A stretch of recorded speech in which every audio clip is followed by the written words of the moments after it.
Só confirmar aqui que iniciou.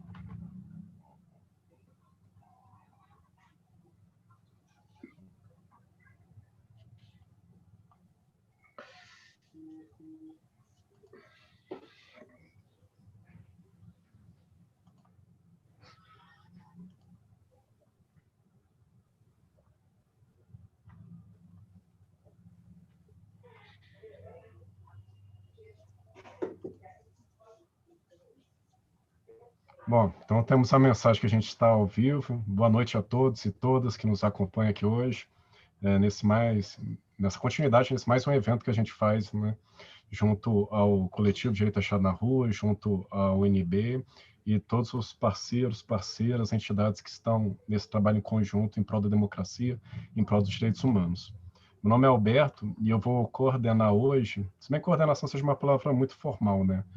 Eu vou ter só a opção aqui de direcionar os trabalhos que a gente vai fazer hoje, junto com a professora Daniela e com o defensor público Evne, nessa mesa, que é uma roda de conversas, e que a gente vai debater um pouco sobre o curso de capacitação de defensoras e defensores populares do Distrito Federal. Antes da gente começar propriamente sobre o curso de capacitação, sobre essa iniciativa da UNB e da Defensoria Pública, a gente tem alguns informes que são necessários de serem feitos. O primeiro informe, a gente está junto com o canal do Fórum Social Mundial, X Democracia Resiste. Então, se vocês puderem compartilhar a página, acompanhar a nossa programação dos eventos que ainda aconteceram e de outros que já aconteceram, agradecemos. É muito importante esse tipo de empenho, ainda mais no momento que a gente vive atualmente. Fica o convite aberto para quem quiser integrar o fórum, escrever um e-mail com carta de intenções ou com o que deseja realizar e mandar para fsmjd.2020@gmail.com. Depois vai aparecer aí embaixo as diretrizes para vocês. E também estamos recebendo doações para aqueles que queiram colaborar com essa luta. Lembrando sempre que o fórum ele é um espaço aberto, democrático, é um espaço plural, em que se busca em conjunto, de forma construtiva, melhorias e implementações para a nossa sociedade. E que, justamente com esse intento de garantir melhorias, incentivos, que nós que estamos aqui agora e os que nos antecederem, os que virão, se propõem estar aqui nesse momento. Bom, saiu um pouquinho do script, mas acho que é importante sempre deixar claro para quem está participando essas premissas, né? E também fica o convite para que venham conosco contribuir e agregar. As inscrições para esse evento, faltou um ponto que é importante, né, para os alunos que eventualmente estejam vendo. Vocês podem fazer a inscrição gratuita para esse evento, que vai certificar 3 horas de atividade. Vai aparecer aí o link nos comentários, tá? E também tem a lista de presença, então vocês façam a sua inscrição e depois preencham a lista de presença. Tá? Aqui comigo hoje nós temos a Daniela Marques de Moraes, que é professora da UNB, professora da graduação e da pós-graduação da Faculdade de Direito da Universidade de Brasília. Ela é doutora em Direito, é líder do grupo de pesquisa certificado pelo CNPq e realizado pela UNB, Processo Civil, Acesso à Justiça e Tutela dos Direitos, e hoje é a vice-diretora da Faculdade de Direito da Universidade de Brasília. Sra. Daniela, boa noite. Depois eu vou passar a palavra adequadamente para você, tá? E começando os trabalhos hoje, eu passo a palavra para o Evne, que é um defensor público, colega meu da Defensoria Pública, ele é o diretor da nossa escola da Defensoria Pública, e ele é um dos idealizadores, né, um dos grandes parceiros para consecução e para implementação do projeto de capacitação de defensores e defensores populares do Distrito Federal. Evne, boa noite, obrigado por estar presente. Então, a palavra é sua. Boa noite, pessoal. Boa noite especial, Daniela, Alberto, todos os amigos, parceiros, colegas que estão participando dessa jornada, vamos dizer assim, né? Acho que isso nunca vai parar, né, Alberto? Iniciativas como essa trazem um sentimento que a gente fez muito pouco ou quase nada. E o engajamento e a participação de pessoas discutindo, colocando as suas ideias, as suas diferenças, nós vamos ter condição de ter uma esperança de fazer coisas diferentes para colher aquilo que a gente tanto quer e critica, né? E a minha participação, Alberto, eu quero trazer mais no intuito de provocação, para que nós tenhamos a inquietude na vida familiar, na vida pessoal, na vida espiritual, na vida institucional, em todos os espectros de vibração do ser humano, seja ela qual for, nós precisamos fazer mais e fazer com foco. Em quê? O tema de hoje, capacitação, a importância da capacitação, a importância da conexão, a importância das pontes, a importância da cooperação, a importância da transversalidade, a importância da solidariedade, da fraternidade. E eu vou trazer uma coisa que está todo mundo comentando, em mais ou menos potência, vamos dizer assim, a crítica ao estado atual que nós, de uma certa forma, contribuímos, né? Todos nós temos a nossa parcela de responsabilidade para o estado atual de coisas global, o estado atual de coisas nacional, estadual, municipal, comunitário, familiar, pessoal. Por isso que eu falei que é uma cadeia, né? As nossas ações, elas irradiam, e as conexões são inevitáveis. Mas quando a gente usa a inteligência, o diálogo, para fazer entendimentos com instituições, com pessoas, para entender as nossas fraturas e buscar os melhoramentos necessários, eu acho que nós estamos cumprindo com aquilo que é sentimento em qualquer ser humano, que é a prosperidade, a evolução. Vamos falar aí de civilização humana, milênios se passaram. Vamos falar de Brasil, séculos se passaram. Vamos falar de jurídico. O último estado jurídico, o último estado de ser brasileiro, vão mais de 30 anos, a última Constituição. E eu costumo, para quem me conhece, e conhece o trabalho da escola da defensoria, conhece o Alberto, conhece outros defensores que também trabalham nesse sentido, pelo Brasil afora, e aqui principalmente no Distrito Federal, Daniela também, Bernardino, o Thalita, professor José Geral, todos os amigos aí, os parceiros da UNB. Lá em 1988, pessoal, vamos voltar lá. Eu acho que é preciso fazer essa volta no tempo e tentar visualizar e estar no 5 de outubro de 1988. Naquele momento ali, a gente olhou para o passado e, de uma certa forma, sepultamos aquele espírito, aquele momento, aquele passado, e colocou um texto constitucional com um monte de normas programáticas, princípios, valores, e um monte de comandos, né? Trouxe uma envergadura de evolução para o nosso jeito de ser, quase que infinito.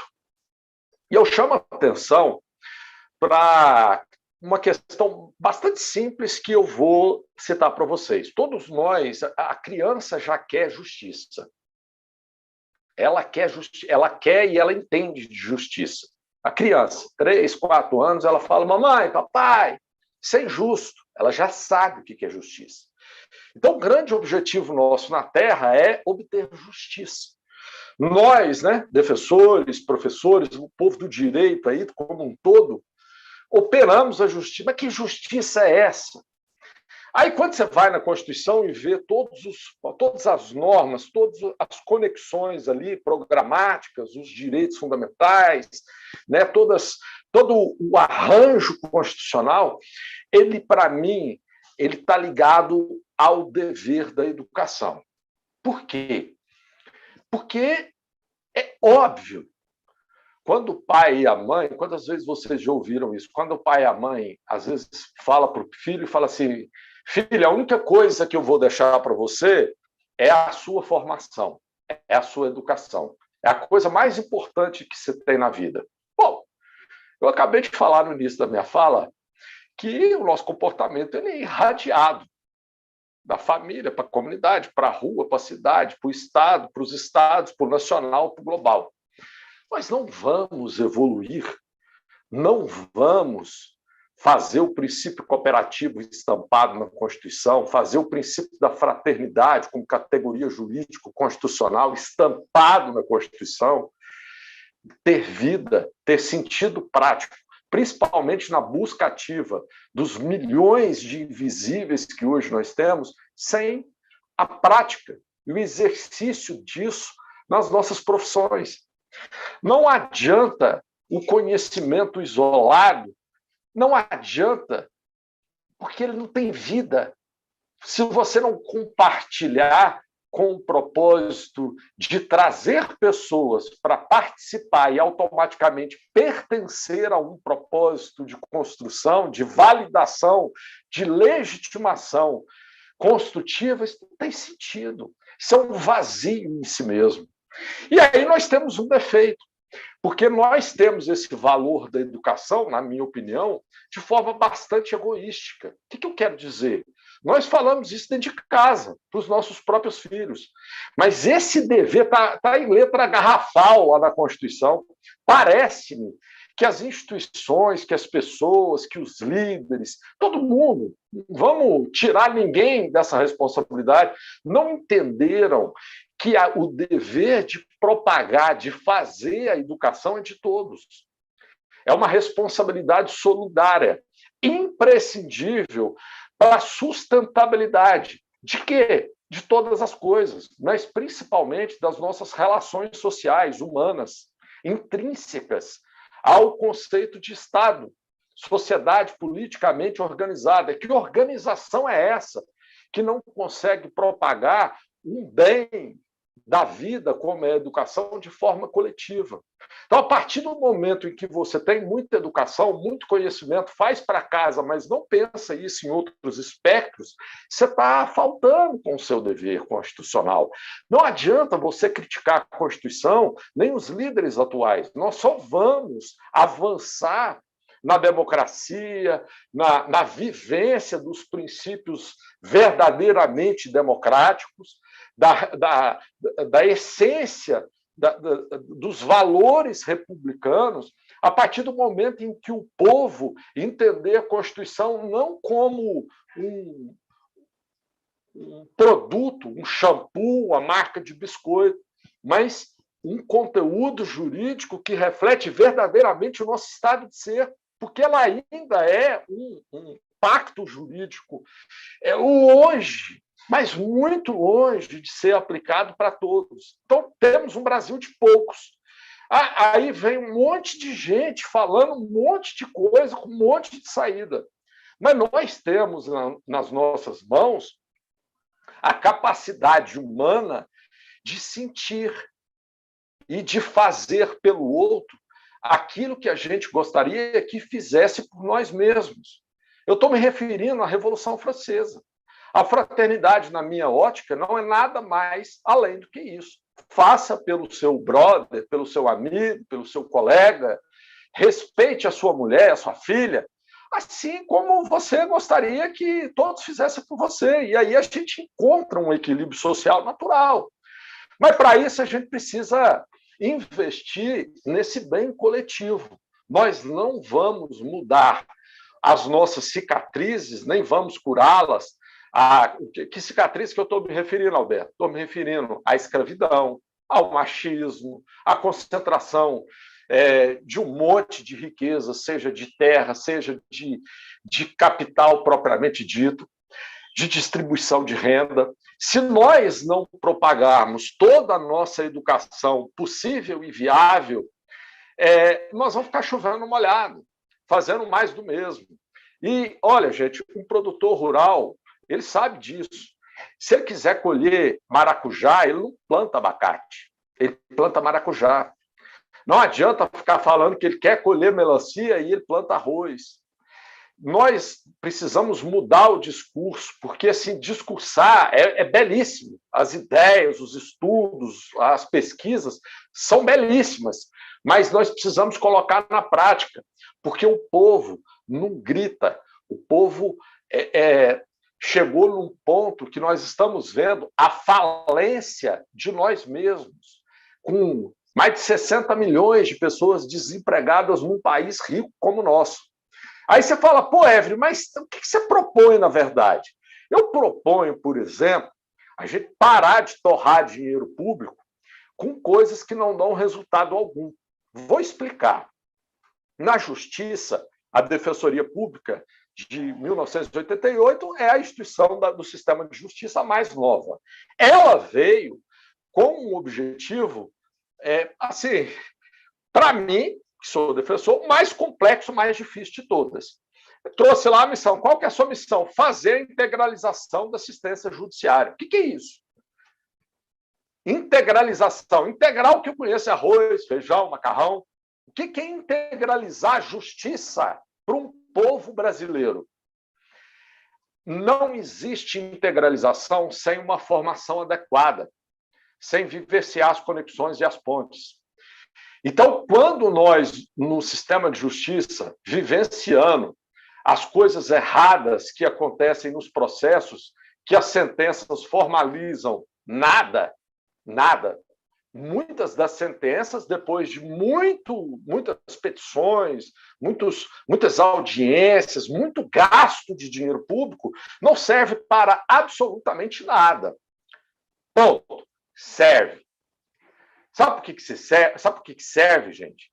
Porque nós sabemos, em cada área do direito, que a sobrevivência comunitária se baseia em outras leis. Leis que são construídas à base do mínimo existencial que aquelas pessoas têm para viver.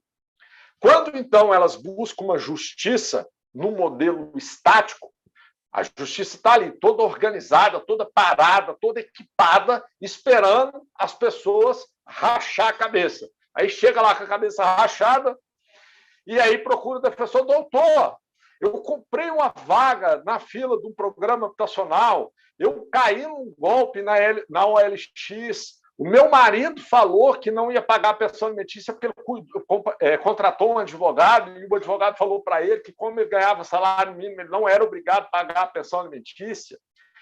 E eu podia citar aqui mais uns 200 comandos populares que não guardam ressonância na justiça que a gente conhece formal. Então, nós sabemos o que está errado. Eu chamo isso de diagnóstico negativo de judicialização. Então, para mim, todas as instituições do sistema de justiça têm o dever de fomentar na base mais legítima do Estado brasileiro. Qual base? A escola pública brasileira. Por quê? Porque lá está 95% do povo brasileiro. E lá tem um tripé fundamental. Qual? Jovens, pais e mães, professores. Sabe quem que é esse povo? 95% do povo brasileiro está lá. E aí, quando a Constituição fala que educação, dever, responsabilidade, é de todo mundo, não tem exceção. Isso é o primado básico. É a mola mestra de transformação. Todo mundo sabe que o Alberto é o que é. Por quê? Porque ele se formou, tem várias formações, e ele é o cara que é, porque ele obteve uma educação de ponta e hoje é um expoente. Mas se ele estivesse lá em Uberaba, na zona rural, né, vivendo a sua vida lá como agricultor familiar, ele seria o quê? O agricultor familiar que planta aquelas culturas ali de modo a sobreviver, né, num pedacinho de terra. O Alberto tem a sua história baseada na educação e todos nós temos. Por que nós não podemos, então, oferecer para o povo brasileiro, agora ainda mais com o novo ensino médio brasileiro, né, gente? Revolucionando completamente aquilo que a gente vivenciou na escola pública, por que então as instituições não usam a tecnologia para ofertar a educação para a vida? Porque o jogo da vida é arriscado, não tem choro, nem vela, nem perdão. É punitivo. O Estado é aparelhado muito para punir. Não é à toa que a gente tem a terceira população carcerária do globo terrestre, talvez, nem sei mais os números, talvez estamos chegando aí na segunda. não estou muito informado, mas até onde eu sabia, estamos lá, né? Nos primeiros. Será que o brasileiro é tão ruim assim? E esse tanto de lei, gente, será que vai adiantar? Lei que pega aqui, mas não pega no Paraná, nunca ouviu falar na Bahia, parece gripe. Pega aqui, não pega aqui, o outro pega, o outro não pega. Nós precisamos equalizar nossas forças, e hoje nós temos condição para isso. Nós temos tecnologia barata, acessível, e nós temos condição de fazer capacitações. E nós podemos fazer ela em todos os níveis. E quando eu falo do projeto Defensoras e Defensores Populares, são pessoas que sustentam suas comunidades com força, com espírito, que faz o corre, que conhece a Dona Maria, que está lá na cama, que conhece o seu Zé, que está passando fome, e ajudam essas pessoas a sobreviver diariamente. Essas pessoas precisam das instituições, porque elas estão por um fio, ainda mais nesse momento. O que é defensor e defensora popular? É um jeito da gente entrar nas comunidades e fazer a busca ativa com celeridade, com foco e com eficiência, porque o Estado brasileiro não entra. E nós precisamos entrar. Nós precisamos concretizar tudo que a Constituição fez. Para isso, nós precisamos eliminar a burra burocracia, fazer o nosso conhecimento ser compartilhado de forma tecnológica e online, respeitar as nossas diferenças e pegar só aquilo que a gente converge, aquilo que nos une, aquilo que é unanimidade, e dar o primeiro passo para ofertar para o povo brasileiro, que é quem paga a conta. O Estado é para eles, né? O poder é do povo, tudo que vocês conhecem. Nós temos que fazer isso dar certo, porque até hoje não. Porque chega uma lei, o cara nem sabe aquilo. Doutor, mas isso não é para mim. Porque não é mesmo. Porque a realidade dele é muito longe de qualquer aplicação que almeja a mínima dignidade, porque são gerações de exclusão. E nós sabemos que o analfabetismo, que o não pertencimento, a não participação social é a verdadeira escravidão. Como diz o Bob Marley na música Redemption, ele não estava preocupado com as correntes dos navios negreiros. Ele estava preocupado com a escravidão mental. Será que nós temos escravidão? Será que nós temos racismo? Será que nós temos violência cultural enraizada? Será que nós temos corrupção? Gente, como que nós vamos combater isso se não por meio da educação, com vistas a erradicar esses problemas pela raiz? Mas não existe isso acontecendo sem executar os nossos conhecimentos, colocar eles à disposição de todos os espectros sociais, seja líderes comunitários, seja alunos da rede pública de ensino, seja familiares, seja instituições não governamentais, instituições não organizadas, organizadas. As instituições precisam se abrir, a justiça precisa rever o seu conceito de inércia. Chegou a época do direito digital, chegou a época da audiência online, chegou a época em que nós precisamos rever as nossas ações, repensar e refazer as nossas ações com o objetivo de ter resultados diferentes. Nós não vamos coletar, nem colher, nem buscar nada de diferente se a gente não fizer nada diferente.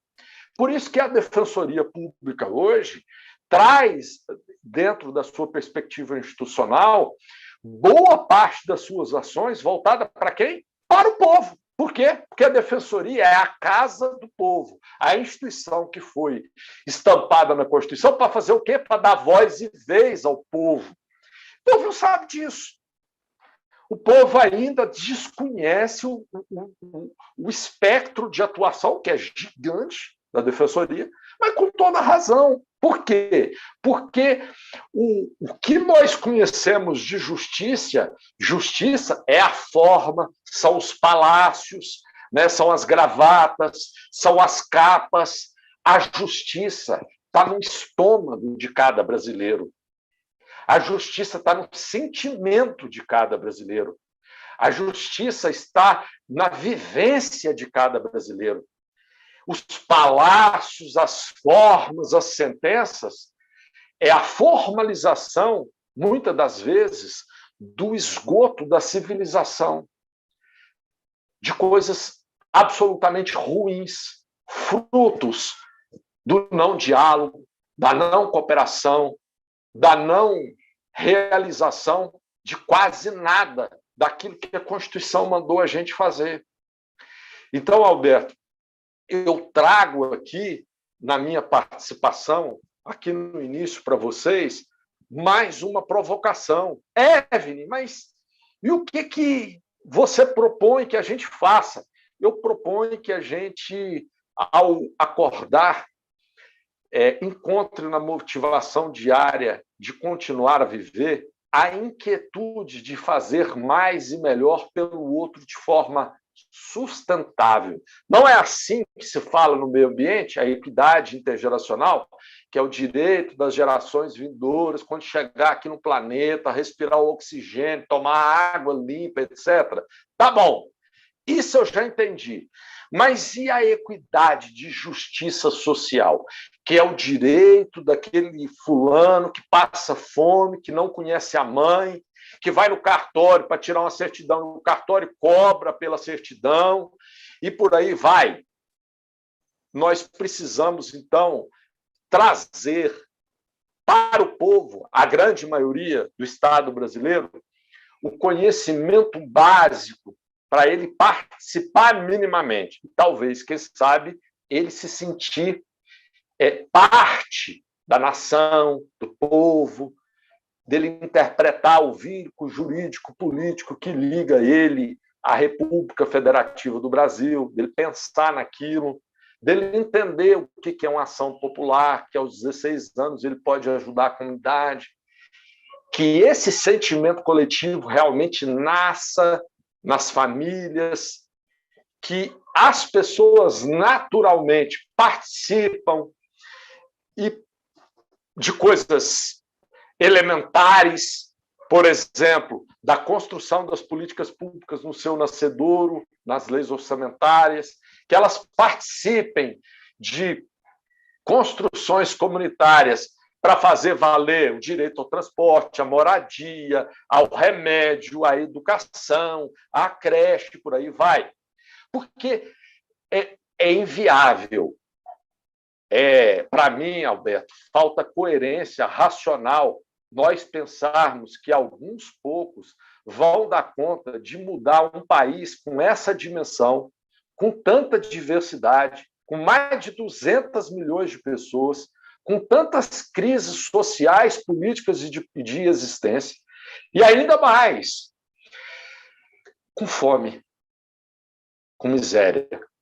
Eu trago, então, para vocês do Direito Achado na Rua, que tem um trabalho fantástico, né, de trazer esse questionamento, trazer essa discussão, mas esse anzol para nos pescar na vontade de construirmos uma rede onde a universidade faz o papel dela, as instituições fazem o papel delas, o povo, gente, é o destinatário de tudo. O Estado só existe porque o povo existe. Isso precisa ser vivenciado, principalmente nas universidades do Brasil inteiro, nas instituições proclamadas na Constituição, e todas essas instituições que nasceram da falta ou da inexistência da vez e voz do Estado em favor do povo, nós precisamos entender como as convergências poderão caminhar lado a lado e a gente encontrar passos unânimes de transformação para o bem-estar dessas pessoas. O Estado precisa proporcionar um bem-estar mínimo que tenha ligação com a dignidade mínima do cidadão brasileiro. Eu não vejo isso acontecendo de forma sustentável sem o compartilhamento de educação. Qual educação, Alberto? Toda ela. a educação para a vida, a educação gastronômica, a educação para a nutrição, a educação para o civismo, para as leis do trânsito, toda e qualquer educação, todas as instituições mantidas pelo poder público devem educação ao povo como forma de projeção da sustentabilidade positiva das relações humanas, todas elas, Estado com pessoa, pessoa com pessoa, pessoa com pessoa jurídica, todas elas, nós precisamos parar de brigar, nos formar, encontrar nossas convergências, respeitar as nossas diferenças. Não adianta, o clima de guerra, ele só levanta fumaça.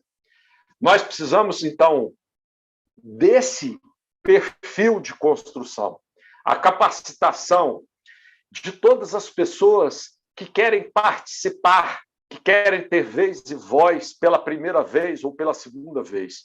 O projeto Defensoras e Defensores Populares, preconizado pelo Alberto, pela Universidade de Brasília, trouxe uma perspectiva de ação em comunhão de esforços com dezenas de líderes comunitários aqui do Distrito Federal, em todas as cidades satélites. Eu tenho a felicidade de trazer aqui uma notícia, né, Alberto? A gente falou lá, se tiver algum defensor popular aí formado no curso, eu falo, dia 19 de maio agora, nós vamos ter o programa de atendimento integrado, um monstro, uma carreta gigantesca que vai fazer buscativa, que vai chegar nas regiões, que vai atender o povo com dignidade, que vai chegar na comunidade e a pessoa ser atendida com hora marcada. Mas, para isso, nós precisamos fazer as pontes, fazer as conexões. E todos vocês são bem-vindos nessa construção, porque nós precisamos simplesmente de todos vocês. Porque a missão é gigantesca, o desafio é maior ainda. Um beijo, Alberto, um beijo, Dani, um beijo, pessoal. Espero voltar aqui no canal de vocês. Contem com a Defensoria, contem com a escola. Alberto, continua sendo esse cara que você, né, desinquieto, quer fazer. Eu acho que até o último minuto de vida, estiver respirando, nós temos que lutar o bom combate, né, e fazer valer a nossa existência na Terra. Eu acho que a gente não veio aqui só para acumular, consumir, etc, etc. Nós viemos aqui para dar um plus. Nós precisamos marcar as nossas histórias, as nossas famílias, e os nossos filhos precisam levar isso adiante. Aí eu acredito na mudança comportamental e positiva que esse país, que essa cidade, que essa família e que nós tanto precisamos. Gente, grande abraço, rock and roll, beijão, com Deus. Valeu, Alberto. Obrigado, Evelyn. Então, vamos só dar continuidade. O Evelyn, ele avisou antes que teria um compromisso, né? Então, Evelyn, por favor, fique à vontade se precisar sair, depois quiser retornar também. É sempre legal ver essas palavras de encorajamento e de esperança, né? No fundo, eu acho que é esperança. Assim, o Evelyn é uma pessoa que ele acredita demais na defensoria. Eu lembro a primeira vez que eu conversei com ele, a gente ainda era aprovado no concurso. Acho que foi umas 8 horas da manhã ele me ligou, a gente ficou conversando umas 4 horas. Falei, cara, que doido, vai acabar com o DDD, né? Naquela época era uma preocupação nossa, hoje em dia não existe mais isso. Bom, mas então, acho importante pontuar alguns trechos da fala, já conectando com a professora Daniela, esse dever de colaboração que o Evelyn traz, essa visão contra esse sentimento egoístico, e da necessidade de uma mudança de um discurso para um discurso mais prático, talvez tenha sido um dos pilares. E eu não expliquei no início, mas a ideia aqui nessa roda de conversa é que o Evelyn fala, depois falaria a Daniele, enfim, obrigado, amigo. Depois eu falo, e a gente poderia, eventualmente, abrir os questionamentos e adentrar nas questões que já estão sendo travadas aí pelos comentários que eu tenho recebido aqui. Então, podem continuar falando no chat, porque a gente está acompanhando. E para dar o enlace com a professora Daniela, uma das grandes questões que eu acho que casa bem com o direito achado na rua, e por isso eu acho que foi uma parceria muito boa com a Faculdade de Direito, que ela tem toda uma percepção nova, né? A gente for pensar nas iniciativas da Faculdade de Direito, o que é a Faculdade de Direito hoje, o que é o UNB hoje, uma UNB mais plural, mais colorida, mais vívida, né? Mais preocupada com várias dinâmicas sociais e que se depara com esse estado de coisas que se apresentam, e ao mesmo tempo uma defensoria pública que ela vem como um órgão um pouco estranho na Constituição, porque já existiam várias iniciativas, mas não sabia muito bem qual o papel. E a defensoria pública, a partir de 2014, ela assume o papel, isso constitucionalmente, né? Concretamente, várias defensorias já se posicionavam assim. Mas constitucionalmente, em 2014, é assegurado um tipo de intervenção da defensoria em prol de grupos socialmente vulnerabilizados que marca um novo caminho para a instituição. E nisso a gente encontra na Daniela, que recebeu a gente de braço aberto, junto com o Mamed, junto com o professor Zé Geraldo, com a professora Thalita, uma parceria fantástica e fundamental para o início desse trabalho dos defensores públicos populares, defensores e defensores populares, que a gente quer dar continuidade agora em 2021. Então, professor Daniela, por favor, fique à vontade, o tempo que você achar interessante para falar sobre nossa experiência. Alberto, muito obrigada. Evelyn já saiu, mas eu registro também meu agradecimento a ele. É sempre muito, muito bom caminhar de mãos dadas com a Defensoria Pública, e por inúmeras razões, né? Então, na verdade, quando a Thalita trouxe, né, a ideia de defensores e defensoras populares, a professora Thalita Rampin, né, trouxe a ideia de defensores e defensoras populares para dentro da Universidade de Brasília, para dentro da Faculdade de Direito, não havia outra opção senão dizer vamos trabalhar conjuntamente.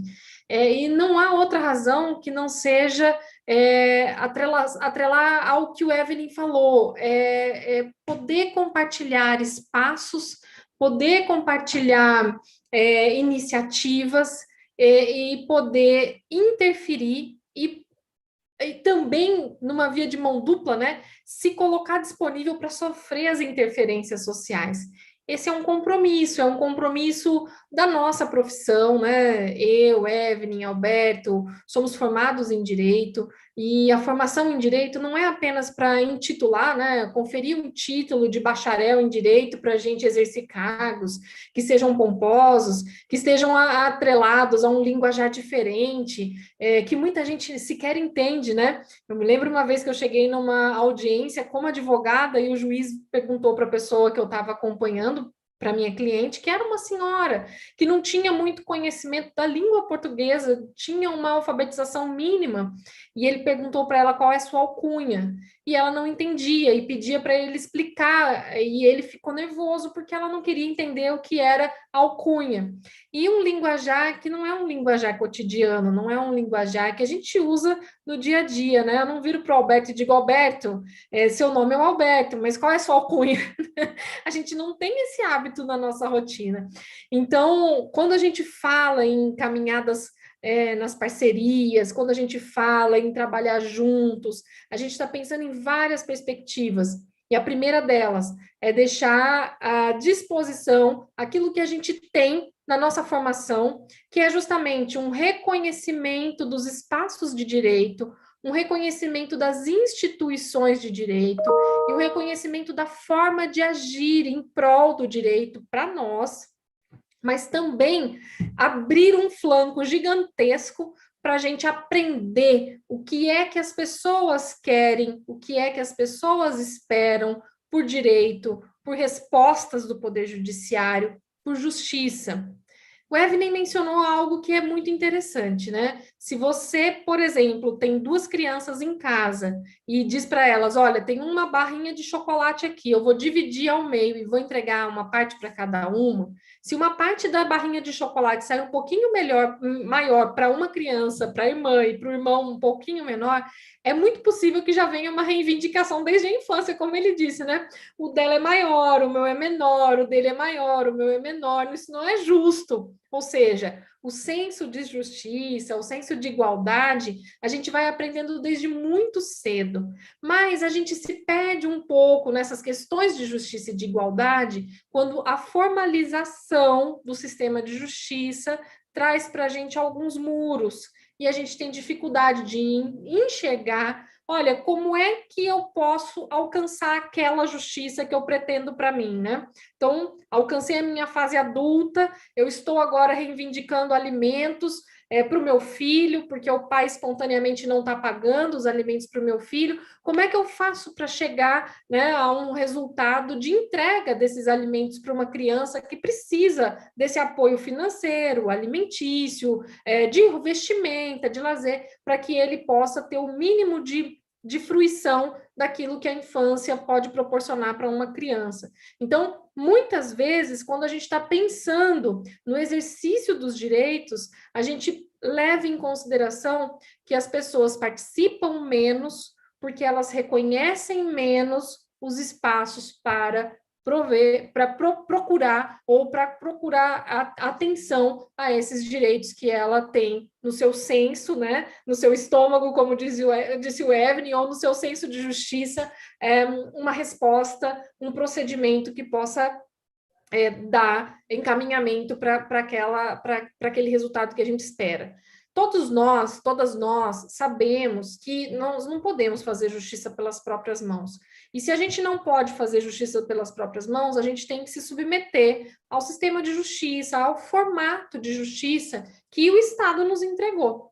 Então, a pessoa da comunidade X que tem um problema de posse ou de propriedade ou de vizinhança, muitas vezes ela reivindica pessoalmente o exercício de seu direito, mas quando a reivindicação pessoal não funciona mais, ela sabe que tem um limite e que ela não pode ultrapassar aquele limite pessoal para a obtenção do seu direito. Então, ela precisa do sistema de justiça, ela precisa do apoio institucional do Estado por meio das suas instituições, então. E de todas as instituições que o Estado tem na sua estrutura, a Defensoria Pública certamente é a que tem condições de se aproximar mais do povo, ou seja, mais e mais próximo às pessoas. O Poder Judiciário, sob a escusa de que precisa manter sua neutralidade, a sua imparcialidade, se mantém nos prédios, nos palácios de justiça e não vão para as comunidades. Os membros do Ministério Público também não têm o hábito de fazer as visitas cotidianas às comunidades, justamente porque eles atuam também em determinadas esferas que exigem dele, né, uma postura de um tanto distanciamento das comunidades e das pessoas. Há atuações que não, que poderiam e que deveriam impor uma proximidade dos membros do Ministério Público com as comunidades e com as populações de uma maneira geral, mas há outras que exigem um tanto de distanciamento, né? Principalmente na esfera criminal, quando o membro do Ministério Público atua como acusador, não é? Bom, as demais advocacias, né, a advocacia pública, a advocacia privada, ela não tem a praxe de aproximação da instituição ou do profissional com a população, com as comunidades. Então, quem faz isso da maneira mais bem posta, né, da maneira que tem melhor condição de trazer e de alcançar resultados melhores é a Defensoria Pública. Quando se pensa, por exemplo, em cursos de capacitação de defensores e de defensoras populares, entendo eu, né, e Alberto me corrija se eu estiver fazendo uma compreensão equivocada, é dizer para qualquer comunidade, olha, nós estamos aqui à disposição, a gente tem condições de, dizer para vocês como funciona, 2, traduzir para vocês uma linguagem que nem sempre é acessível. Então, eu te digo o que está querendo dizer a alcunha. Eu estou aqui para te informar isso, não é? E a gente, nessa condição, né, de estar próximos para o oferecimento da capacitação de defensores e defensoras populares, além de trazer esses instrumentos de reconhecimento do direito, a gente também se coloca disponível para entender o que é necessário para aquelas comunidades que estão ali buscando o trabalho da Defensoria Pública, o trabalho da universidade. Muitas vezes, as pessoas que visitam as faculdades de direito, como alunos, alunas, professores, professoras, vêm de realidades completamente distintas de uma comunidade, por exemplo, que esteja num local distante, num local com pouca estrutura básica de saneamento, de moradia e etc. A faculdade de Direito, assim como a faculdade de Medicina, a faculdade de Engenharia, ela é trazida para o Brasil por uma elite e para uma elite. Então, quando o Alberto menciona, né, hoje a faculdade de Direito é colorida, é plural, é um movimento de integralização por meio de inúmeras ações afirmativas, de trazer para dentro da faculdade toda e qualquer pessoa que queira se formar em Direito, e não mais apenas aqueles que são os integrantes da elite brasileira, que seria um número bem reduzido e bem pequeno.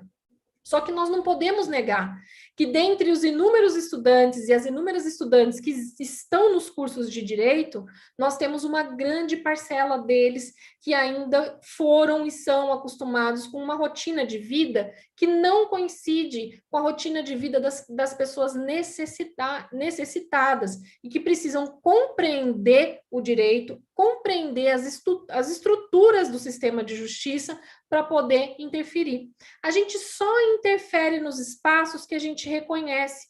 A gente só abre uma porta se a gente tem a chave que realmente destrava aquela porta. Então, não adianta a gente dizer assim, olha, vocês precisam interferir, vocês precisam ir à Praça dos Três Poderes, vocês precisam ir à frente das praças dos tribunais para reivindicar os direitos de vocês. Se vocês forem para os lugares equivocados, reivindicarem seus direitos perante pessoas que não têm condições de atendê-los, é uma situação que não traz não produz nenhum tipo de efeito. Então, a universidade, a defensoria pública, quando estão disponíveis para um curso de capacitação, estão disponíveis para oferecer esse discernimento, essa compreensão, para oferecer o desenho dos caminhos que podem ser percorridos. Mas, por outro lado, esses cursos de capacitação, eles contribuem de uma maneira imensurável para nós também, porque a gente tem condições de passar a reconhecer o espaço que a gente está querendo alcançar, o espaço que a gente está querendo visitar. Então, por exemplo, eu só vou à comunidade do Sol Amarelo, um exemplo, né? Eu só vou à comunidade do Sol Amarelo quando eu sei que essa comunidade existe, quando eu sei em que lugar que essa comunidade está centrada, quando eu sei quais são as expectativas dessa comunidade, mas se eu não conheço ninguém da comunidade do Sol Amarelo, eu não consigo necessariamente produzir um efeito positivo para que ela desenvolva as suas habilidades, as suas formas de reivindicação dos seus direitos. Então, quando o curso de capacitação de promotoras e de defensoras e de defensores populares ele acontece, ele tem que acontecer nessa via de mão dupla, né? Nós nos colocando à disposição de toda a comunidade e a comunidade dizendo e colocando-se à disposição também da defensoria e da universidade. Eu acho que esse é o grande ponto que a gente tem de favorecimento, né? Todas as vezes que a gente tem condições de alcançar as comunidades e as comunidades têm condições de dialogar com a gente, ensinando para a gente quais são as suas necessidades e dizendo como é que eles precisam de atenção às suas necessidades, a gente, em regra, tem resultados muito positivos para ambas as pessoas. A gente consegue assumir e firmar os nossos compromissos sociais perante as pessoas de uma maneira geral e perante o Estado, que é esse ente abstrato e que se coloca disponível, mas tão afastado. Todas as vezes que a gente precisa dele, a gente precisa percorrer caminhos intensos, né? Às vezes espinhosos até a gente chegar lá. Então, é muito importante, né? Sob essa perspectiva dupla de ida e de vinda, que a gente tenha condições de estabelecer e de ocupar esses espaços. A Universidade de Brasília e a Faculdade de Direito em especial, que é o espaço em que eu trabalho e que tenho condições de trazer, né, as informações de forma mais precisa, ela sempre se coloca à disposição para essas atividades. E o ganho que nós temos, certamente, é muito maior do que aquele que a gente pensa em proporcionar inicialmente. Eu estou aqui à disposição, continuo aqui à disposição, né? Tentei falar aí, somando a fala do Evelyn. O Evelyn é uma pessoa que eu nunca vi desanimar, né? Eu sempre vejo esse menino tocado no 220 para sempre incentivando e refletindo e pensando em novas alternativas, e na verdade eu acho que isso faz a gente respirar, né? Como dizia Galeano, a gente precisa da utopia, para quê, né? Para caminhar. Então, obrigada, Alberto, pela oportunidade, pelo espaço, e eu estou aqui para a gente continuar no nosso diálogo, na nossa roda de conversa. Obrigada. Obrigado, Daniela. Gostei muito das suas palavras. E você fez o tempo certinho antes, né? Foi bem, acho que foi bem Eu não célere. controlei, eu fiquei com medo porque eu não controlei, nem vi que horas que eu comecei a falar. Não, mas foi ótimo, porque apesar de célere, foi bem amplo e compreendeu bastante alguns pontos, né? Eu vou deixar para minha fala, que aí eu falo algumas coisas que você disse, que eu acho que aí fica melhor do que ficar numa forma mais, uma questão mais formal. A gente já tem vários pontos aqui no chat, aí no final eu trago, pode ser? É só dando prosseguimento então, o que foi então o curso de capacitação de defensoras e defensores populares do Distrito Federal? Essa foi uma iniciativa da Defensoria Pública, né? Na época eu estava no núcleo de direitos humanos, eu era um dos defensores que titularizava uma defensoria lá do núcleo de direitos humanos, e uma das questões que me chamava muita atenção e que me atormentava muito, mas isso já é algo anterior até, é esse hiato que existe entre nós que estamos na ponta e que somos colocados como caminho dos pobres ou agora dos grupos socialmente vulnerabilizados para a justiça e as pessoas supostamente alcançadas, né? E eu, apesar da minha formação no direito, né, eu sempre tive uma visão muito crítica sobre o que eu vejo e como eu vejo aquilo, como aquilo chega até a mim.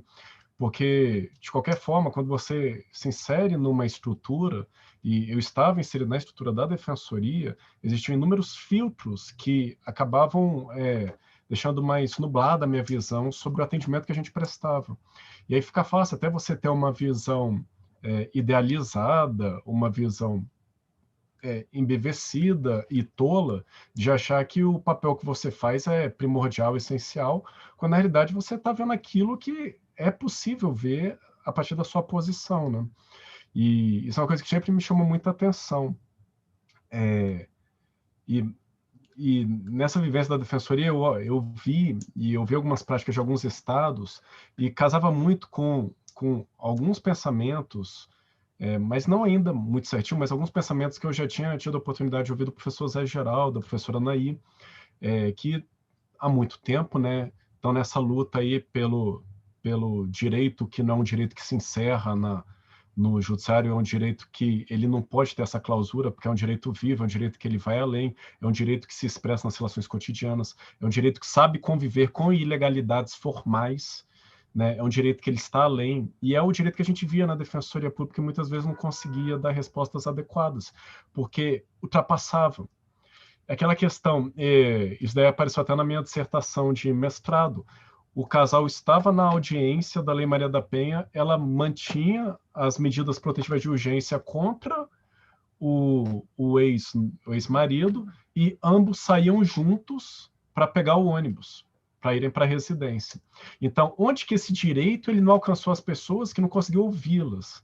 Né? Onde que esse direito e isso eu vi várias vezes, de juizados especiais que entregam uma sentença para uma pessoa que entrou sem advogado na justiça e falou, você não trouxe o seu direito constitutivo. Então, pela dinâmica das provas e pela carga probatória que era devida para você, você não...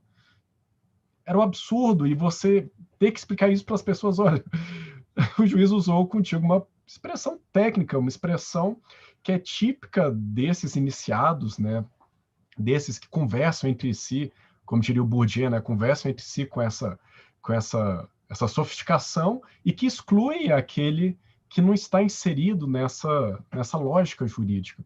Então, a tentativa do curso de capacitação de defensores e defensores populares, que foi, assim, apesar de ter tido essa ideia inicial, ele foi desenhado em conjunto com a UNB, a gente teve reuniões com a professora Thalita Rampin, com a professora Daniela Moraes, com o professor Mamed, com o professor Zé Geraldo, a gente teve reuniões com os alunos também da UNB, e agora eu vou pedir desculpa porque eu não me recordo, né, mas foram alunas e alunos nessas reuniões e depois alunas que acompanharam a gente durante os dias de implementação do curso foram fantásticas e foram fundamentais para que esse curso tivesse tido o êxito que eu creio e ouvimos assim dos participantes, né? E o curso ele buscava algumas diretrizes. Primeiro, indo também, como já se propunha, eu não estou marcando meu tempo, então deixa eu marcar para eu não falar muito. Desculpa, eu acho que já falei uns 10 minutos. Como a gente estava também embalado nessa ideia de que o direito não se encerra em si, muito embora nós somos técnicos do direito, sabemos das questões jurídicas, né? Mas a gente não se sente tranquilo com a ideia de direito objetivo, norma agente, direito subjetivo, facultas agente. Aí fala, ok, você vai no judiciário, o judiciário não te dá o direito da vida. O que adiantou esse conhecimento? Não adiantou nada, né? Então, a ideia era tentar não visualizar o acesso à justiça como acesso ao judiciário e alcançar as pessoas que na comunidade se predisponham a fazer essa conexão. E aí está a grande sacada, eu acho, que a gente conseguiu, em conjunto, tecer. A liderança comunitária não é aquela que se predispõe politicamente como liderança, é aquela que tem a iniciativa de ser uma liderança, ainda que seja apenas nesse contato. E isso seria uma porta de acesso para esse grupo socialmente vulnerabilizado, esse grupo que está cruzado por várias questões estruturais que diminuem, que fragilizam, que submetem estruturas que muitas vezes são cruéis, né? São estruturas que impedem a pessoa até de exercer sua palavra, né? Não consegue manifestar suas intenções.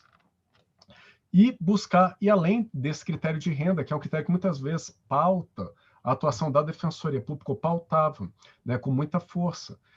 As defensorias públicas, elas durante muito tempo atuaram com base apenas, ou com base primordial, no critério de renda, né, nas causas cíveis, causas de família. Pessoas que não tinham condição de contratar advogado, que não tinham condição de arcar com aquele processo por meios próprios, né, aí procurava a Defensoria Pública.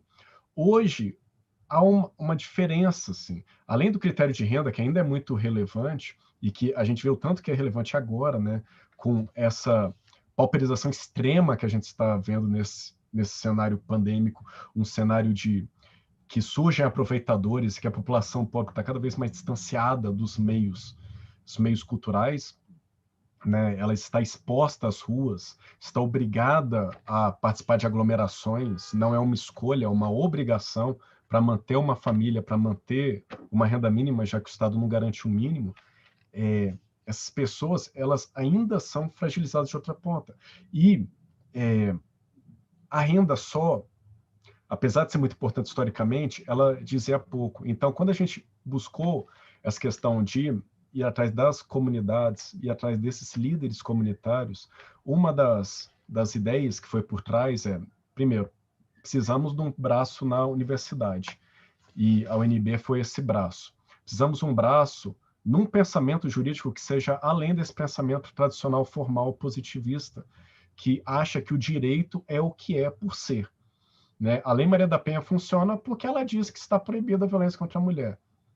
Não é assim, né? O Evelyn falou muito de levar a educação, mas a gente for olhar, por exemplo, o Código de Defesa do Consumidor, já existia a previsão de ensino de direito do consumidor há muitos anos. Isso nunca foi efetivamente implementado no ensino médio. Então, mera previsões legais, isso não é uma coisa do Brasil, é no mundo inteiro. A mera previsão legal não implica numa aceitabilidade, numa coercibilidade imediata e espontânea. Há muitos fatores envolvidos, né? E a ideia de alcançar a comunidade é também levar isso, né? Se a gente for olhar na criminologia, o Sutherland vai falar que, pela associação diferencial, aqueles contatos mais frequentes são contatos que você leva para a vida e que podem te guiar para uma carreira criminosa, para um determinado lado, em qualquer extrato social que você esteja. Então, por que não nos associarmos, então, com essas pessoas e tentarmos alcançá-las e levar conhecimentos básicos? Então, no curso, além das aulas terem sido ministradas em conjunto com a UNB, a professora Daniela teve a oportunidade de ministrar lá com a gente num dos dias, o professor Zé Geraldo, a professora Thalita, na Defensoria tivemos ainda o Rodrigo Duzinski, que também estava no Núcleo de Direitos Humanos, o Evelyn, me perdoe se eu esqueci o nome de alguém, eu acho que não. a gente dividiu as aulas com isso. Tivemos também várias medidas e medidas educativas, né, não usuais, de maior contato, como, por exemplo, concepções de justiça. O que é justiça? O que é o sistema judicial? Quais os direitos que você acha que tem que ser ou não tem que ser resguardados? Por quê? Porque esse é um meio de alcançar, né? Isso daí eu lembro bem de uma aula que eu tive, eu estava no segundo semestre, Daniel, segundo semestre de Direito, e eu cheguei atrasado, né? Como todo bom aluno do segundo semestre, eu estava fazendo outra coisa no horário da aula de Direito Constitucional, e os colegas apresentaram um trabalho muito bom sobre a LOMAN, responsabilidade civil dos juízes, etc. E LOMAN. Eu gostei muito do trabalho, só que no final eu fiz uma pergunta, eu não entendi só o que seria LOMAN. Ou seja, a base do trabalho eu não tinha entendido. Justamente por causa de uma sigla que eu perdi no início e que isso daí impossibilitou que eu alcançasse. É o uso capião, ou uso campeão, como eu já ouvi de alunos e de assistidos, e que resume bem o que é o Instituto Jurídico, não precisa de mais palavras. Prescrição aquisitiva, não, uso campeão. Eu usei, eu ganhei a terra. Foi assim que o assistido me trouxe, eu achei ótima essa definição, que sintetiza. Né? É a mesma coisa da alcunha, né? Quem é a alcunha? Ou quem é o decujus, né? Eu só não conheço o decujus, nunca ouvi falar nesse decujus. Isso acontece no nosso dia a dia.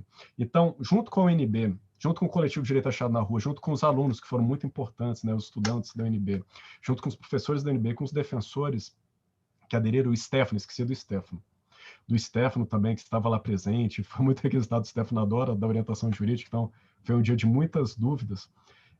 A gente ministrou, então, a partir de alguns eixos. Primeiro, foi elaborada uma apostila. Essa apostila, ela se utilizou essencialmente de textos que já foram publicados na coleção Direito Achado na Rua. Então, a apostila ela inicia com um texto clássico do Lira, que é Por que Estudar Direito Hoje?, que é um texto fantástico, né? E depois vão sendo apresentados textos da coleção Direito Achado na Rua, porque é uma coleção que se volta também para uma educação em direito e tenta fugir um pouco de uma linguagem rebuscada. Por isso que eu achei que esses textos são tão relevantes. Então, a gente trouxe vários textos tentando abordar alguns eixos temáticos, como direito ao nascimento, direito a ter direitos, né, que diria Hannah Arendt, direito de cidadania, direito de pós-propriedade, direito à morte, direito a uma vida digna, direitos pessoais em face de direitos coletivos, direito à saúde, direito de não ser violentado pelo Estado, que é contra torturas e outros tipos de ação indevida estatais do terrorismo de Estado, né? Direitos para proteger as mulheres em situação de violência doméstica, direito à não discriminação racial, não discriminação por escolha, por orientação sexual, né? Então, são várias temáticas que foram abordadas na apostila para introduzir as pessoas, né, que estavam participando daquele curso e que vieram de várias partes do Distrito Federal. Então, essa apostila está disponível, né? São esses textos, né? No final tem uma entrevista do professor Zé Geraldo, que é muito interessante, e esses textos, em conjunto, eles apresentavam introdução aos temas que foram desenvolvidos nas aulas. Nesse primeiro módulo, foram 4 aulas, que foram ministradas no dia 10 de outubro de 2019, e as outras nas semanas seguintes, né? Foram quintas-feiras. A primeira aula teve um enfoque em introdução crítica ao direito. A segunda aula, uma introdução crítica aos direitos de posse e propriedade. Né? Terceira aula, introdução crítica aos direitos humanos e ao sistema judicial. E a última aula, introdução crítica aos direitos de idosos, deficientes e outras populações vulnerabilizadas. E foi muito interessante, por exemplo, na aula de introdução crítica ao sistema judicial, que foi o pedaço da aula que eu participei, né, que eu interagi mais, né, porque eu tomei as rédeas assim, eu conversei efetivamente com eles, a gente apresentar aquele quadro que eu acho que todo aluno de processo, direito constitucional, né? Introdução ao direito constitucional, que adora, que é quando você coloca no quadro assim, Supremo Tribunal Federal, Superior Tribunal de Justiça, TSE, TST, aí você vai dividindo, tal. Aí você fala, ei, gente, se vocês precisarem de alguma coisa, vocês vão aonde?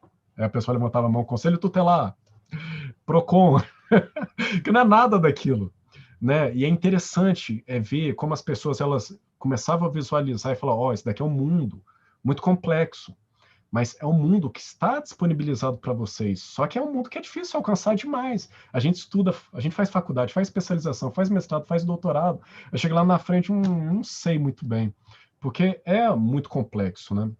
E complexifica cada vez mais. E foi legal ver como as pessoas já situavam algumas demandas, falaram, minha questão possessória, então talvez eu possa procurar a Defensoria Pública da União, porque é uma terra que não era do DF. Né? Essa minha questão de família, então eu posso ir para tal fórum que eu vou ter acesso ao juiz de direito. Então isso foi muito interessante, né? Vendo as pessoas começarem a montar uma rede, e o objetivo final, talvez, o objetivo primeiro, seja esse, né? Montar uma rede de contato que a gente possa, a partir dessas interações, ir além. Né? Não apostar apenas na via judicial, muito embora a via judicial seja relevantíssima, porque ela tem essa legitimidade estatal imposta, ela tem a coercibilidade, mas para além, para que eles sejam vozes dentro da comunidade e que para que muitas demandas não precisem chegar até a Defensoria Pública ou o Judiciário, possam ser resolvidas, né? E resolvidas com uma melhor, vamos dizer, uma melhor qualidade, que é a qualidade daqueles que estão envolvidos nos litígios. Né? Não precisar de um mediador, conciliador, um terceiro, não, as próprias pessoas que estão envolvidas naquelas particularidades. Né? Por que isso é tão relevante? Aí eu vou relembrar última lembrança minha, prometo, da época que eu era estagiário ainda do NPJ lá da minha faculdade. Era a desembargadora, hoje ela é desembargadora, né, Sandra de Santos, mas ela era juíza do Tribunal do Júri de Brasília. E eu fui acompanhar essa audiência. Era um homicídio ali na Estrutural. A Estrutural é uma região aqui de Brasília que ela é marcada, né, por uma desigualdade econômica muito grande. E em 2003 ou 2004, que é quando eu vi isso, eu vi essa audiência, então eu imagino que era muito pior do que é hoje. Muito pior. E o caso, em resumo, um rapaz teria discutido com outro rapaz ali na comunidade, teriam se agredido, e à noite um desses foi na barraca dele e rasgou a barraca dele com uma faca. Então passou uma faca na barraca, o outro se sentiu extremamente ofendido, foi lá e matou esse rapaz. Durante a oitiva do réu, o réu falou o seguinte, aquilo ali era o único bem que eu tinha, e ali estavam todas as minhas coisas. Na hora que ele fez isso, eu fui lá e furei ele. E eu ouvi do promotor, que absurdo, como é que você faz isso por tão pouco? Uma vida não vale nada? E vejam, sem proteger a morte ou quem praticou o crime, porque ele estava ali respondendo por homicídio. Mas a questão é que aquele promotor ele não visualizou no criminoso a ofensa que foi, aquela ofensa moral gravíssima. Porque a barraca para aquela pessoa que está ali naquela condição é o mínimo de tudo que ele possui. E aquilo, rasgar a barraca, é de uma ofensa gritante. Que o promotor de justiça, na hora que olha, aquele promotor, não vou falar né, porque temos ótimos promotores e promotoras, aquele promotor, na hora que ele olhou, ele falou, que é isso, R$50, lona? Mas ele não conseguiu compreender a ofensa que foi para a pessoa naquela situação. É mais ou menos para as pessoas que olham atos de desapropriação ou atos de expulsão de comunidades e comunidades com uma certa tradicionalidade, como aqui no Distrito Federal, a gente teve atos no CNBB, pessoas que moram naquela região têm mais de 20 anos, atos praticados durante uma pandemia que está vitimizando semana passada, mais de 4 mil brasileiros por dia, mais de 50 pessoas por dia no Distrito Federal. Isso não é um número bom, esse é um número horrível. Baixou o valor, tá com menos de 50 pessoas. Isso não é bom, isso daí é trágico. Não sei como é que alguém pode falar que tem um cenário... Não, o cenário não é de esperança, é um cenário menos pior. É o de menos terror, porque está diminuindo um pouco, mas não é um cenário para ficar alegre. Não é um cenário para sair, para fazer festa. E ver essas ações durante a pandemia e que não consegue visualizar naquelas pessoas que estão em situação de rua, que estão naquela comunidade, sendo afetadas no que tem de mais essencial. Veja, se você não consegue visualizar isso, é muito complicado você entender as dificuldades e as particularidades que marcam um Brasil extremamente desigual. Um Brasil que ele flerta com a pobreza extrema e que vai alcançando a classe média, porque a classe média ela se torna cada vez mais pobre, ela cada vez mais está sugada pela desvalorização do dinheiro, pelo aumento de combustíveis, pelo aumento do valor dos alimentos, e prestigia esses novos donos do mundo, como diria a Rita Segato, essa donificação, né, que a gente tem desses bilionários. Um número que a gente não tem concepção do que é 1 bilhão, mas temos 6 novos bilionários, enquanto a grande parte das pessoas que estavam classe D, C, e agora vai alcançando a classe média com força, estão em situação de dificuldade financeira, né? E isso é muito trágico, muito trágico. E é trágico demais a gente ver essas operações nesse exato momento. Sabe? Não dá nem para esperar. A sanha é tamanha que não dá para aguardar um pouco. Uma situação que já perdura por mais de 15 anos, cerca de 20 anos. Não dá para aguardar um ano para que pelo menos as pessoas estejam vacinadas, para que elas possam utilizar de outros meios para levar suas famílias. Crianças moram ali, né? Então, acabei fugindo um pouco do tema, mas é porque realmente essas questões, quando tocam questões da comunidade, apenas quando você consegue conviver com a pessoa e que você consegue se projetar nela, você vai ter alguma sensibilidade. E não tem como. O mundo do direito, ele afasta isso. Essa ideia de servidores que trabalham do gabinete marca um direito que não tem cheiro. E um direito que não tem cheiro é um direito que não vive. É um direito que sobrevive. É um direito que ele olha para as situações, ele pega o código e fala, vou julgar sem análise do mérito. E sem uma maior preocupação, sem uma maior discussão interna sobre quais rumos aquilo daria, né? Bom, então, em resumo, né, Daniel, eu acabei me alongando aqui, mas em resumo, esses foram os vieses, né?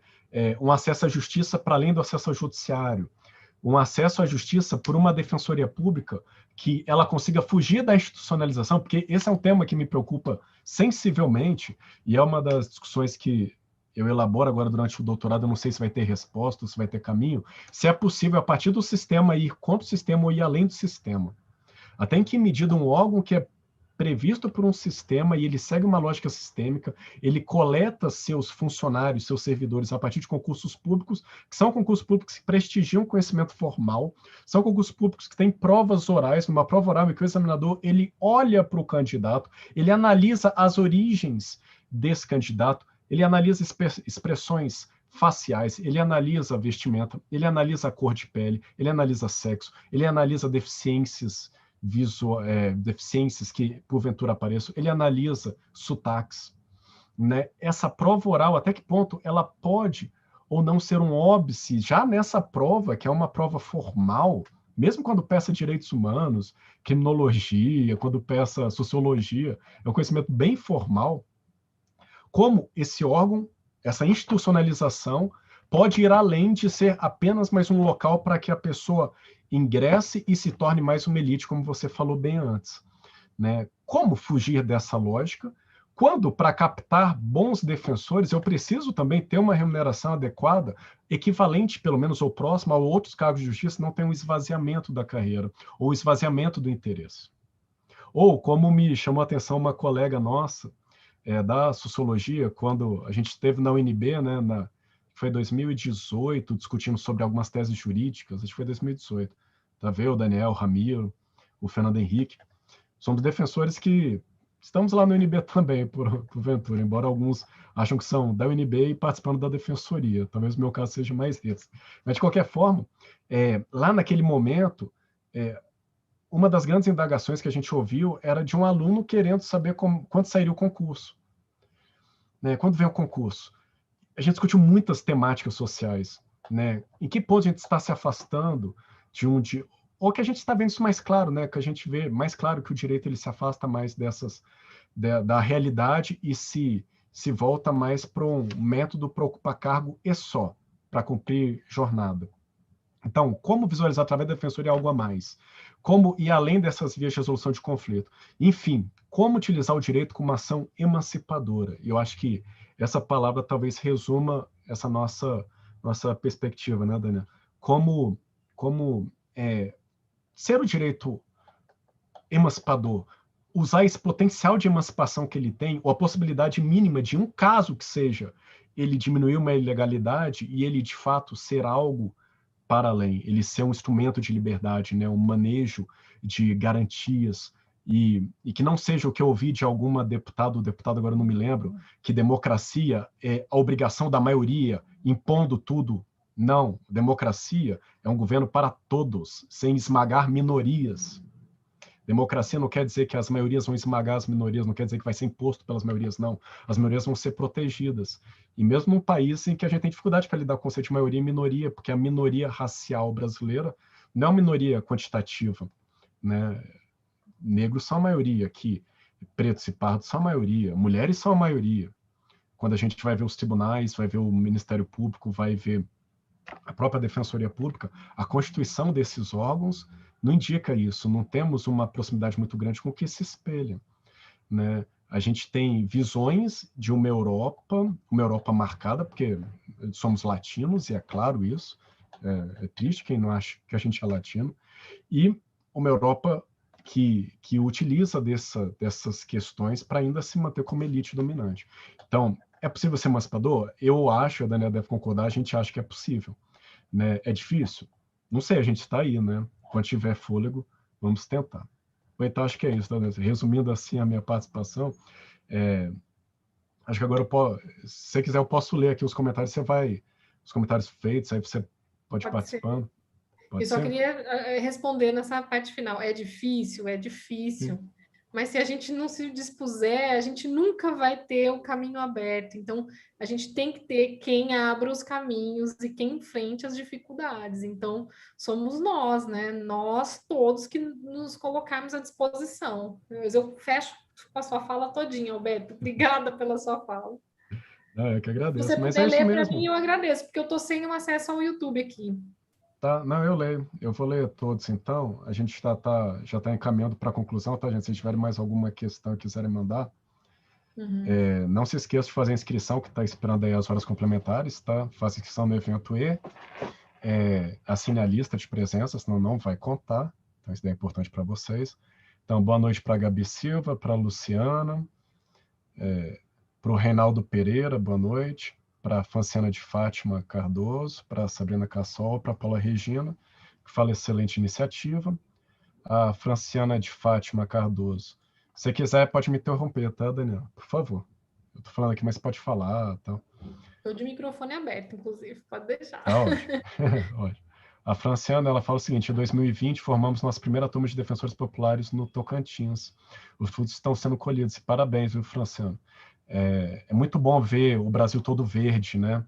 O Evany falou em esperançar, esperança, né? Eu falei esperançar, que aí a maioria dos estudos de direito, sempre o pessoal gosta de Paulo Freire, porque é bem legal o que ele fala sobre esperançar, né? Mas o verde também diz muito, né? Essa cromoterapia. E o verde, ele é a esperança, e a cor da defensoria é o verde. Então, né, uma possibilidade de esperança. E eu fico muito alegre com essas iniciativas também do Tocantins, né, que é uma defensoria que já nasce, ela é recente, ela é nova, mas ela já é recente e nova como a do Distrito Federal, né, a gente for ver início, né, lá 86, 87, por aí, né, Tocantins um pouquinho depois, mas são defensorias que vêm com novas iniciativas, quero dizer, né, para além de ser novas iniciativas, novos pensamentos, novas mentalidades. Né, e é o Brasil todo verde, finalmente, porque nós temos defensoria em todos os entes federativos.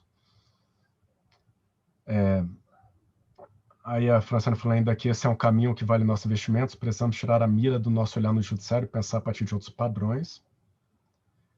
E a Paula Regina Gomes, oi Paulo, ela falou, infelizmente a população mais vulnerabilizada socialmente não tem acesso ou condições de permanecer na rede de ensino e as tecnologias. Nesse sentido, qualificar e amplificar o alcance dos defensores populares de direitos humanos é fundamental. Juliana Braga está dando parabéns pelo incrível trabalho da EAJU, da Escola de Defensoria do Direito Achado na Rua. Como nova defensora da casa, gostaria que relatasse como foi a experiência da turma de formação dos defensores populares. Você quer falar um pouco, então, Daniela, que eu já falei bastante, eu acho. Mas eu acho que você já respondeu, na verdade, né? Foi uma experiência muito interessante. Uma das coisas que o Alberto falou e que chamou a atenção foi exatamente aquele ponto, né? A gente desenhou o sistema de justiça, apresentou o sistema de justiça, e aí eu vi eles dizendo assim: não, mas a gente procura o líder da nossa comunidade, a gente vai para o PROCON, a gente busca outras instituições que não estão naquela formalização. Por isso que eu disse, né, que é muito interessante a gente olhar como via de mão dupla, porque a gente se coloca disponível para conversar sobre determinados assuntos e a gente recebe, por outro lado, necessidades e demandas distintas daquela que a gente havia se preparado. Foi uma experiência, na minha opinião, incrível, porque a gente conseguiu dialogar de forma intensa, né? Foi na noite que eu participei, principalmente, né, Alberto, o potencial de diálogo que se estabeleceu foi muito interessante, porque todo mundo tinha chance de falar, né? Então, a gente trazia ali alguns elementos da nossa fala, mas a gente estava extremamente receptivo também para ouvir o que a comunidade que estava ali tinha para dizer, né? E aquelas pessoas perguntavam muitas coisas, se posicionavam de uma maneira muito interessante e nos colocam com um olhar mais humano. Os processos, de uma maneira geral, e a gente fala muito do judiciário, né, do acesso à justiça via judiciário, porque é o espaço mais visitado, né? Por mais que a gente tenha líderes nas comunidades, tenha condições de muitas vezes potencializar o protagonismo das pessoas para que elas consigam resolver, né, as suas pendências em sociedade, muitas vezes elas precisam do judiciário. E a gente olha para o processo em si como um volume de papel e agora como um arquivo de PDF.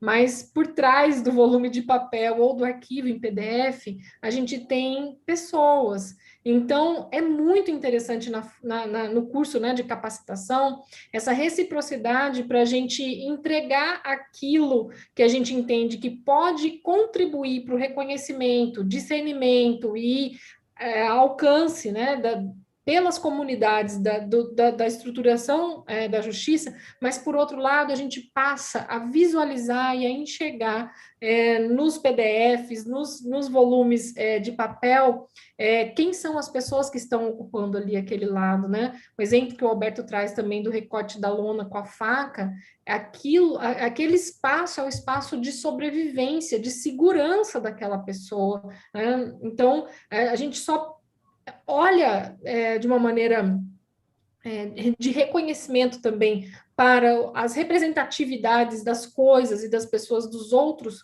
quando a gente se permite alcançar esse espaço do outro também, né? A minha tese de doutorado foi justamente a possibilidade de ouvir o outro para se garantir a democratização da justiça. E a gente não tem esse hábito.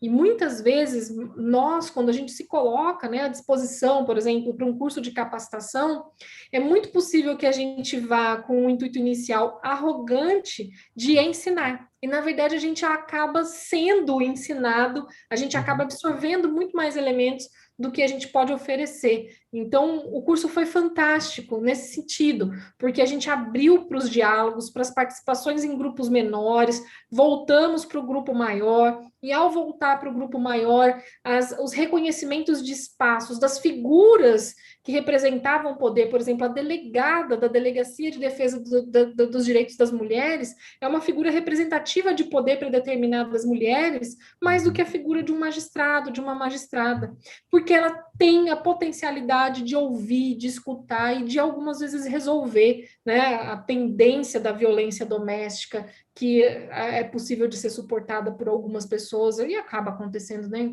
em muitas famílias, né? Então, foi muito interessante, e eu acho que é um exercício que a gente não se dá conta do tanto de proveito que a gente pode ter, né? Esse exercício de diálogo, de estruturação bidirecional, né? Eu acho interessante também, porque no meu mestrado eu cheguei a comentar sobre isso, só que era uma suposição, e lá no curso eu tive esse relato, né, essa empiria. quando sai pesquisa de satisfação do judiciário, né, que tem aquelas notas que está satisfeito, não está satisfeito, e por que sempre a defensoria e delegacia de polícia despontavam na frente, né, com melhores notas. E muita gente fala, a gente está melhor, então está ótimo, a gente atende melhor. Eu falo, não, gente, possivelmente é porque a gente ouve a pessoa. E cada vez isso parece mais para mim. Por que a delegacia aparece junto com a defensoria? Porque a gente ouve elas. Porque elas conseguem, na delegacia, elas conseguem conversar com o delegado. O delegado não é uma figura tão distante como um juiz, um promotor. E a defensoria é a mesma coisa. Se você consegue ouvir as pessoas, a percepção já melhora, porque você consegue estabelecer um diálogo. E muito dessa nossa tradição do judiciário distante acaba evitando isso. E eu acho que isso o Evne falou, e eu acho difícil na nossa estruturação hoje do judiciário, como ele se apresenta, ir além disso. Eu não falo em área criminal, não, porque é muito fácil o judiciário ultrapassar os limites na busca de uma punição a alguém, na pressuposição que isso vai adiantar alguma coisa. Eu tenho muitos livros de criminologia, eu estudo criminologia, e isso tem uma certeza que a gente pode ter, é que a punição criminal, ela diz muito mais com a sociedade, com a cultura, do que com ofensas bens jurídicos. Diz muito mais com a sociedade do que o bem jurídico ofendido. Então, essa proximidade com a comunidade mostra que há caminhos outros, né? Uma justiça itinerante, ela tem um impacto social enorme, mas também tem um impacto social enorme um juiz que senta numa audiência e conversa com as pessoas. Né? Conversa, você trouxe isso, o que você está querendo? Aí você, o que você está querendo? E uma iniciativa de mediação, por exemplo, uma iniciativa de conciliação mesmo, mas que seja presidida com alguém aberto a ouvir, tem muita chance de êxito. Né? A chance de êxito é enorme. Né? Agora, se segue-se as formalidades, continua-se com esse distanciamento enorme. Então, acho que isso é legal, a Daniela relembrar isso também. Foi muito interessante, eu acho. E o que foi mais legal foi no final do curso, eu acho. A gente terminou na quinta, na sexta já estavam demandando a gente pelo próximo. E aí veio a pandemia. E em 2020 a gente eu fiquei muito sentido de não poder fazer nada, mas eu estava muito preocupado com o modelo de curso que a gente poderia ofertar para as populações carentes. Eu estava até conversando com a Evelyn, a gente está vendo a possibilidade, né, de um modelo, e isso a gente vai, se for que a gente se reúne depois, coloca isso mais amarradinho, mas que seja um modelo que possibilite alguns encontros, e tem que ser por meios virtuais. Eu não vejo hoje como a gente fazer encontros presenciais ainda. É muito arriscado. Eu acho muito complicado encontros presenciais ainda. A gente não sabe os efeitos reais desse vírus, a gente está sendo comunicado algumas vezes. Cada vez mais aparecem efeitos a longo prazo, efeitos que pessoas que foram assintomáticas, mas que prejudicaram inúmeros outros órgãos. Então, acho que ainda é um momento de cautela, ainda é um momento de precaução. Mas dá para fazer alguma intromissão ou algum tipo de interação. Então, a gente está pensando nisso, tá, gente? Para que vocês, por que parou e tal. É só que a gente não queria... 2020 ficou... É de contato, sabe? O curso ele é de contato, é de aproximação, das pessoas formarem grupos, ficarem com raiva. Quantas pessoas ficaram com raiva? Isso é absurdo e tal. É isso mesmo, sabe? É esse sentimento. Porque isso é o que possibilita uma compreensão de direitos, né? Para além do direito formal. É você se sentir parte, eu acho, né? Com certeza. Bom, o Estevão Randolph, ele mandou o seguinte questionamento.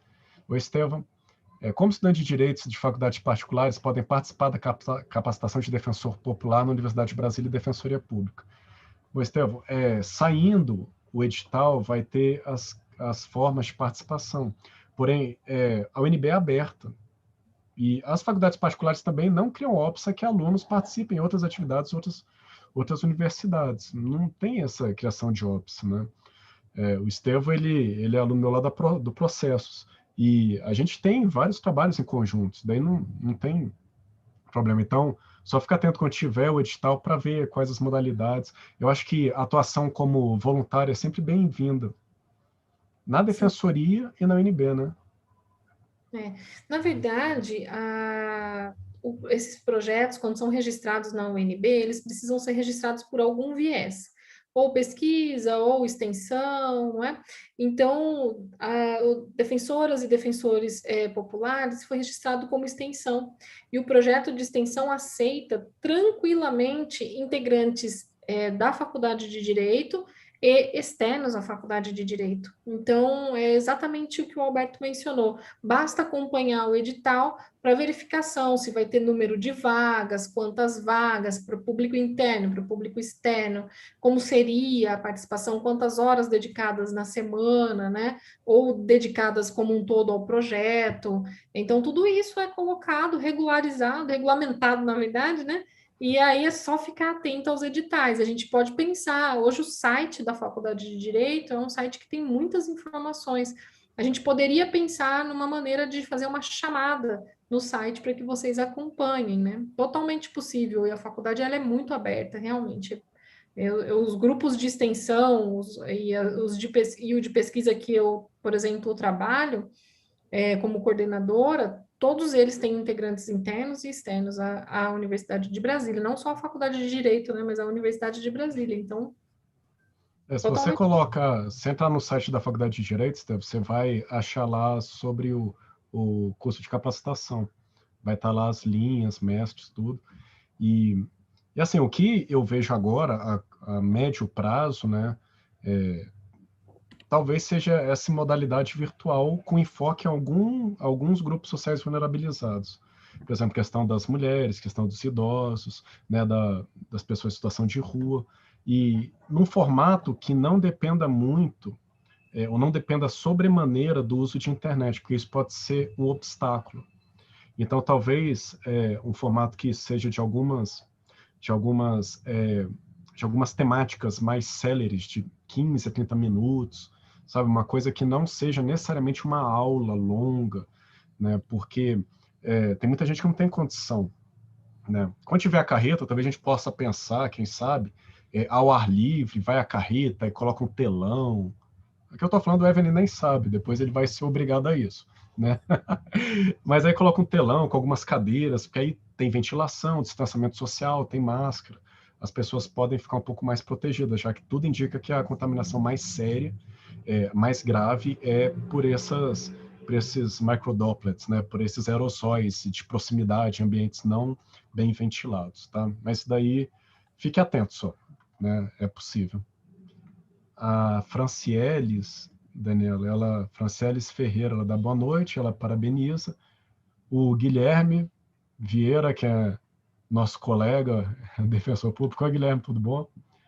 Ele dá boa noite para a professora Daniela. Em sua opinião, haveria a possibilidade de aliar a atuação da Defensoria Pública à extensão universitária em uma espécie de parcela institucional? Sim, já é, né? Já é. Acho Já que o Guilherme é, entrou um pouquinho depois. Mas já é, Gui, tá, Guilherme? Você fica convidado também para participar, tá, Guilherme? intimado. O Guilherme, hoje ele está encampando, ele está como editor responsável por um dossiê que a gente acabou de publicar. Ele é sobre direito e tecnologia, pandemia, direitos humanos e serviços em rede.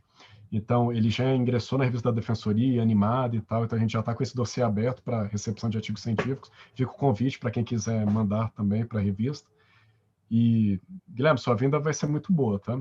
Fique à vontade. Sou suspeita para falar do Guilherme, porque, para mim, se tem uma representação de pessoa comprometida, tá aí, né? O Guilherme é muito comprometido e a gente precisa disso para projetos dessa natureza, né? De compromisso. Então, Gui, não está convidado, não, está intimado. Então, eu já Venha. vou até separar o tópico para você, tá, Guilherme? Pronto. E aí a Franciana está sentando aqui que o projeto vai na contramão da colonização das instituições, por isso tão rico, tão relevante. A Paula agradeceu as falas. E o Estevão agradeceu também, a Franciane, ao final, falou sobre isso. Bom, então acho que é isso, né? Muito obrigado. Se você quiser fazer alguma palavra final, dar um comentário também, falar qualquer coisa, fica à vontade, tá? Só agradecer, gente. Assim, agradeço muito, né, a defensoria. Eu faço isso na pessoa do Alberto, porque foi a primeira pessoa com quem eu falei sobre defensoras e defensores populares. E aí já fica a extensão do agradecimento à professora Thalita e ao professor Zé Geraldo, que encampam, né, de uma maneira assim muito acolhedora projetos dessa natureza na Faculdade de Direito. E aí eu estendo meu agradecimento ao Evelyn, à Maria José, ao Daniel, porque também sempre se colocam muito disponíveis, né, para sempre ver a instituição Defensoria Pública numa crescente, e penso eu que eles não olham para a Defensoria com, olha, nós precisamos atingir esse objetivo e pronto, é a crescente constante, então é muito legal ter condições, cada vez que a gente conversa é um projeto novo que está aí pela frente, né, para ser desenvolvido, para ser desempenhado. Então, meu agradecimento é enorme, é sem tamanho, e no que a gente puder, né, contribuir e participar junto com vocês, é o compartilhar, né, que eu acho que é super importante na vida da gente, em qualquer espaço. Se eu tiver um espaço pitiquinho, se eu puder compartilhar e contribuir, a gente tem que fazer nesse espaço pequenininho, né? E se a gente tiver o mundo, que a gente possa sair de mão dadas pelo mundo aí. Então, muito obrigada, né, pelo acolhimento aqui nesse espaço, pela possibilidade de participar junto com vocês. E a gente segue juntos, Alberto, sempre nessa motivação, né, de poder contribuir minimamente para um mundo melhor. Eu acho que esse é o grande objetivo de vida que a gente tem, né? Obrigada. Muito obrigado, né? Eu agradeço demais pela participação hoje, pela parceria. Queria deixar registrado também o meu agradecimento ao Evelyn, que sempre foi parceiraço das ideias, sempre engajado, né? Ele acabou saindo mais cedo, mas o Evelyn sempre está presente e sempre com essa ideia de progredir mais e mais. A Maria José, ao Daniel e ao João.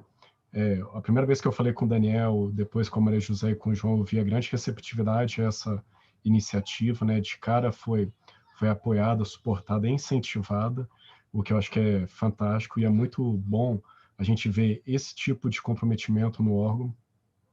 E eu acho que, além disso, a gente tem que agradecer muito ao professor Zé Geraldo, a Thalita, a Daniela, o Mamed e os alunos do NB que nos auxiliaram durante essa primeira experiência, né? E que eu espero que esteja com a gente no segundo semestre para nova experiência, para nova moldagem. Quem sabe em 2022, todo mundo vacinado, não existindo nenhuma variante, a gente possa retomar o contato presencial para outros, porque isso era só o germe, sabe, gente? Que a gente pensava era algo muito maior e a gente quer dar continuidade nisso, quer dar continuidade desse projeto. E enfim, é isso, tá? Eu agradeço e agradecer também, lógico, a todas as pessoas que participaram do primeiro módulo, a essas lideranças comunitárias que nos agraciaram com a presença em dias difíceis, que saíam tarde, muitas vezes sem ônibus, tinham que fazer alguns acordos para chegar em casa, e agradecer mesmo, porque sem isso não seria possível. Tá? E a gente está pensando em vocês, a gente sente muito de não estar mais próximo, né? É muito ruim a defensoria hoje, a gente ser obrigado a não prestar um atendimento presencial como prestava, mas é necessário nesse momento, sabe? Mas a gente está de portas abertas. Se vocês tiverem alguma demanda aí, entrem no site da Defensoria Pública, lá e explica qual é o atendimento virtual da Defensoria Pública. Se vocês tiverem alguma dificuldade com atendimento virtual, a gente tem atendimentos presenciais hoje, mas são atendimentos emergenciais, são para aquelas pessoas que não conseguem acessar por meios virtuais. Tá? Então, existe esse tipo de atendimento, tá? E a gente está à disposição. Não existe razão de ser para uma Defensoria Pública se não for isso. Tá, e eu acho que, nesse ponto, a Defensoria Pública e o NB andam bem, né? A gente nasce com um Estado novo, né? A UNB nasce com Brasília, a gente nasce com a Constituição formalmente, e a gente nasce com esse espírito de tentar modificar para melhor o mundo, né? Tentar. Se vai modificar ou não, isso daí é o projeto para ser analisado pelas próximas gerações, né? A gente tenta aí enquanto der força ou enquanto tiver um brilho mínimo nos olhos, né, Daniel? Exatamente. Então é isso. Muito obrigado, tá, gente? Tenha uma boa noite. Para quem está vendo agora, tenha um bom dia, uma boa tarde.